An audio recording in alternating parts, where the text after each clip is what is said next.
1 கொரிந்தியர் 6:12 எல்லாவற்றையும் அனுபவிக்க எனக்கு அதிகாரம் உண்டு, ஆகிலும் எல்லாம் தகுதியாய் இராது. கடந்த தியானத்திலே எல்லா நன்மைகளையும் நாம் அனுபவிக்க வேண்டும், பிரயாசத்தின் பலன்களை அனுபவிக்க வேண்டும் என்று கடந்த தியானத்திலே நாம் சிந்தித்தோம். ஆனால் அதில் ஒரு நிபந்தனை சொல்லப்பட்டிருக்கிறது. என்னவென்றால், எல்லாம் தகுதியாயிராது.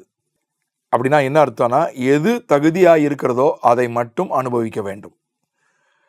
எனக்கு தகுதி இல்லாத விஷயங்களை நான் அனுபவிக்கக்கூடாது, அதை விட்டுவிட வேண்டும், அதை தவிர்த்து விட வேண்டும். அதிகாரம் இருக்கு, ஆனால் அதிகாரம் இருக்குன்றதுக்காக தகுதி இல்லாத விஷயங்களை போய் நான் அனுபவிக்க கூடாது என்பதுதான் அதனுடைய பொருள். எது தகுதியானது, எது தகுதி இல்லாதது? ஒரு தேவனுடைய பிள்ளைக்கு தகுதியானது எது, தகுதி இல்லாதது எது? ஒரு விஷயத்தை மட்டும் உங்களுக்கு ஞாபகப்படுத்த விரும்புகிறேன். எபேசியர் 5:4 அப்படியே வம்பும் புத்தியினமான பேச்சும் பரியாசமும் தகாதவைகள் சோத்திரம் செய்தலே தகும். எது தகுதி இல்லாதது? வம்பு. வம்பு அப்படின்றதுக்கு இன்டீசன்சி என்பதுதான் மூல மொழியில் இருக்கிற அர்த்தங்களில் ஒன்று. இன்டீசன்சி, அநாகரிகமாய் பேசுவது. அநாகரிகமாக பேசுவது, அநாகரிகமாக நடந்து கொள்வது, அது நமக்கு ஒரு தேவ பிள்ளைக்கு தகுதியானது அல்ல. சில நேரங்களில் உலகத்தார் அப்படி நடந்து கொள்கிறார்கள். அதாவது ஒரு அநாகரிகமான ஒரு ஆளை அடக்குவதற்கு, அல்லது அநாகரிகமான ஆளுக்கு பதில் சொல்கிறதுக்கு, அநாகரிகமான ஆளுக்கு அவரை பழி வாங்கிறதுக்கு அநாகரிகமாக நடந்து தான் ஆகணும். அவங்ககிட்ட போய் நாகரிகமாலாம் பேசினா அவனுக்கு அது புரியாது. அவங்ககிட்ட போய் நாகரிகமாலாம் நடந்துக்கிட்டால் அது அவனுக்கு புரியாது. அப்போ போய் அவங்ககிட்ட அநாகரிகமாக பேசணும், அநாகரிகமாக நடந்துக்கணும், அப்போ தான் அவனுக்கு உரைக்கும். அந்த மாதிரி ஒரு நிலைமைக்கு சில நேரங்களில் தேவ பிள்ளைகள் வந்துடுறாங்க. அப்படி இல்லை. நம்ம அதாவது சொல்லுவாங்க, அவர் ரொம்ப டீசெண்டான ஒரு மனிதர், ரொம்ப டீசெண்டாக நடந்துக்கிடுவார், ஜென்டில்மேன் அப்படின்வாங்க. அவங்க ரொம்ப டீசெண்டான ஒரு நபர். அந்த டீசென்ட் அப்படின்றதுக்கு தமிழில் ஒரு நாகரிகம் என்பது சரியான வார்த்தையா, ஏறக்குறைய பக்கத்தில் உள்ள வார்த்தைன்னு நினைக்கிறேன். ரொம்ப இங்கீதமான ஒரு நபர்னு கூட சொல்லலாம். ரொம்ப இங்கீதமான, அவர் ரொம்ப பெருந்தன்மையாக நடந்துக்கிறது, ரொம்ப நாசுக்காக நடந்துக்கிறது, அதுதான் ஒரு தேவ பிள்ளையினுடைய தகுதி. இல்லை, இப்படி நடந்துக்கிட்டாதான் அவனுக்கு உரைக்கும், அவனுக்கு அறிவு வரும். இப்படி அநாகரிகமாக இங்கீதம் இல்லாமல் பேசினாதான் அவனுக்கு அறிவு வரும். எவ்வளோ வார்த்தை, கெட்ட வார்த்தை தான் பேசணும்னு இல்லை, எவ்வளோ வார்த்தை இருக்குது, அநாகரிகமான வார்த்தை. ஒருத்தனுக்கு எருமாடு மாதிரி இருக்கிற ஒருத்தனுக்கு அவனை சொரணை வர்ற மாதிரி, உரைக்க வைக்கிற மாதிரி பேசக்கூடிய சில அநாகரிகமான வார்த்தைகள் இருக்குது.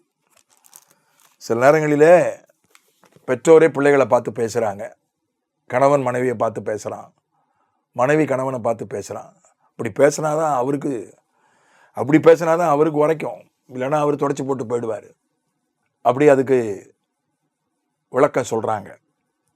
அது உண்மையாக கூட இருக்கலாம். ஆனால் வேதம் சொல்லுகிறது அது நமக்கு தகுதி இல்லாதது. இந்த சமூக ஊடகத்தை திறந்தா அவ்வளவு வாக்குவாதங்கள்,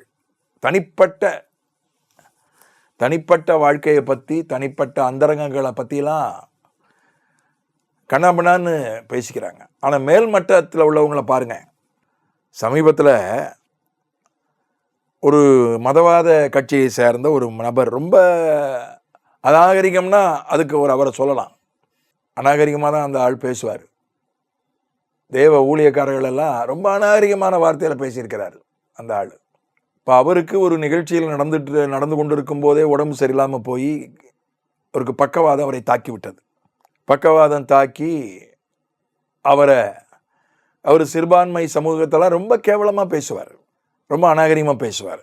ஒரு சிறுபான்மை சமூகத்தை சேர்ந்த ஒரு மருத்துவர் தான், அந்த நிகழ்ச்சியில் பங்கு பெற்ற ஒரு மருத்துவர் தான் அவருக்கு முதலுதவி கொடுத்து அவர் உயிரை காப்பாற்றினது. அவரை போய் முதலமைச்சர் பார்த்துருக்கிறார். ஏன்னா முதலமைச்சரை ரொம்ப அநாகரிகமாலாம் பேசியிருக்கிறார் அந்த மனுஷன். எனக்கே அவர் போய் முதலமைச்சரை பார்த்தது எனக்கே கொஞ்சம் வருத்தமாக இருந்துச்சு. எவ்வளோ அநாகரிகமாக தனிப்பட்ட விதத்தில் முதலமைச்சரெல்லாம் பேசியிருக்கிறாரு, அந்த கட்சியெல்லாம் அநாகரிகமாக பேசியிருக்கிறாரு. அவரை போய் இவர் பார்த்துருக்கிறாரே அப்படின்னு எனக்கு ரொம்ப மனசுக்கு எனக்கே கஷ்டமாக இருந்தது. ஒரு அரசியல் தலைவர், உலகத்து மனிதர் அவ்வளோ ஒரு பெருந்தன்மையாக இருக்கிறார். ஆனால் நாம் அப்படி, ஏன்னா அவர் அதை பற்றி ஒன்றுமே சொல்லலை. இவர் உயர்ந்த ஜாதி என்று சொல்லக்கூடிய ஜாதியை சார்ந்தவர், ஒரு சார்ட்டர்ட் அக்கௌண்டன்ட், எம்பியாக இருந்தவர். ஆனால் அவர் அவர் நடந்துக்கிறது அநாகரிகமாக நடந்தவர், பேசுகிறது அநாகரிகமாக தான் பேசுவார். ஆனால் ஒரு நாள் கூட முதலமைச்சர் அவருக்கு திரும்ப அவர் அளவுக்கு பதில் சொல்லவே இல்லை. கீழே இருக்கவங்க சொல்கிறாங்க, கீழே இருக்கிறவங்க அவரை விட 2 மடங்கெல்லாம் பதில் சொல்கிறாங்க. அது ஒரு தகுதி, ஒரு ஸ்டாண்டர்ட்னு ஒன்று இருக்குது. தேவனுடைய பிள்ளைய தன்னுடைய ஸ்டாண்டர்டை காத்துக்கொள்ளணும். 2வது அங்கே பார்க்குறோம் புத்தியீனமான பேச்சு, அது தகுதி இல்லாதது. அதுக்கு இங்கிலீஷில் அந்த மூல கிரேக்க வார்த்தையினுடைய இங்கிலீஷ் அர்த்தம் சில்லி, சில்லறத்தனமாக நடந்துக்கிறது, சில்லறத்தனமாக பேசுறது, ரொம்ப சில்லறத்தனமாக பேசுறது. அதான் சரியான சில்லின்றதுக்கு சரியான தமிழ் வார்த்தை சில்லறத்தனம். சில்லறத்தனமாக பேசுறது. அப்படி பேசாமல், அதாவது கல்யாண வீடுகளில் தான் அதை பார்க்கலாம். சின்ன விஷயத்துக்கெல்லாம் வாக்குவாதம் வந்துடும். சின்ன விஷயத்துக்கு பெரும்பாலான கல்யாண வீடுகள்லாம் நான் பார்த்துருக்குறேன். அப்போ பார்த்தீங்கன்னா, நாளைக்கு ஒருத்தர் முகத்தில் ஒருத்தர் முழிக்கணுமே அப்படிலாம் யோசிக்க மாட்டாங்க, சில்லறத்தனமாக பேசுவாங்க. ஒரு சின்ன விஷயத்துக்காக அவ்வளோ வாக்குவாதம் பண்ணுவாங்க. எனக்கு ஆச்சரியமாக இருக்கும், ஏன் இப்படி பேசுகிறாங்க? இவங்க சம்பந்தார்கள் என்று சொல்லக்கூடியவர்கள், சம்பந்தம் வைத்து கொள்கிறவர்கள், கல்யாணம்லாம் முடிஞ்சிடும் அல்லது கல்யாணத்துக்கெல்லாம் தடை வராது. ஆனால் ஒரு சின்ன விஷயத்துக்காக சில்லறத்தனமாக பேசிகிட்டு இருப்பாங்க. நாளைக்கு ஒருத்தர் முகத்தில் ஒருத்தர் முழிக்கத்தானே செய்யணும், அதை பற்றிலாம் யோசிக்க மாட்டாங்க. ஒரு பெருந்தன்மையாக சின்ன விஷயங்களுக்கெல்லாம் பதில் சொல்லாமல் அதெல்லாம் விட்டு கொடுத்துட்டு பெருந்தன்மையாக போகிறது, அது ஒரு தேவ பிள்ளையினுடைய தகுதி. அதுக்கு பெரிய படிப்பு இருக்கணும், ஒரு பெரிய பட்டணத்தில் ஒரு பெரிய குடும்பத்தில் வளர்ந்துருக்கணும்லாம் ஒன்றும் அவசியம் இல்லை. இங்கிலீஷ் பேச தெரிஞ்சிருக்கணும், பெரிய கோட்டு போட்டிருக்கணும் அப்படின்லாம் அவசியம் இல்லை. அது தேவ பிள்ளை என்கிறதுக்கான தகுதி. உலகத்தார் எத்தனையோ பேர் பெருந்தன்மையாக நடந்துக்கிறாங்க, நான் ஆச்சரியப்பட்டிருக்கேன். உலகத்தாருடைய பெருந்தன்மையை பார்த்தே நான் ஆச்சரியப்பட்டிருக்கேன். ஆனால் தேவ பிள்ளைகள் என்று சொல்லக்கூடியவர்கள், சில நேரங்களில் ஊழியக்காரர்கள் என்று சொல்லக்கூடியவர்கள் கூட பெருந்தன்மை இல்லாமல் பேசுவதையும் நடந்து கொள்வதையும் பார்க்கும்போது ரொம்ப கஷ்டமாக இருக்கும். அதாவது வரிசையில் உள்ள நுழையிறது, உள்ள ஒருத்தர் முண்டிக்கிட்டு வரிசையில் நுழையிறது, இதெல்லாம் தகுதியான விஷயம் இல்லை.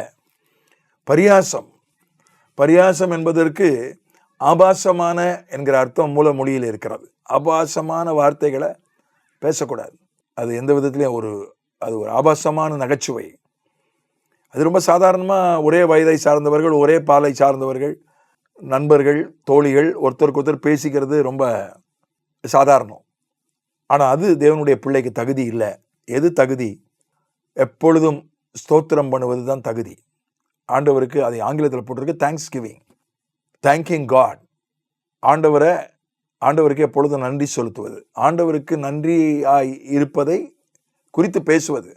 எனக்கு ஆண்டவர் அதை செஞ்சார், இதை செஞ்சார், அதை தந்தார், இதை தந்தார், அதை பற்றி பேசுறது, அது நம்முடைய தகுதி.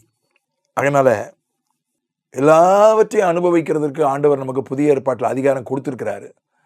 ஆனால் நாம் எது தகுதியோ அதைத்தான் அனுபவிக்க வேண்டும், தகுதி இல்லாததை தவிர்த்து விட வேண்டும். ஆமென்.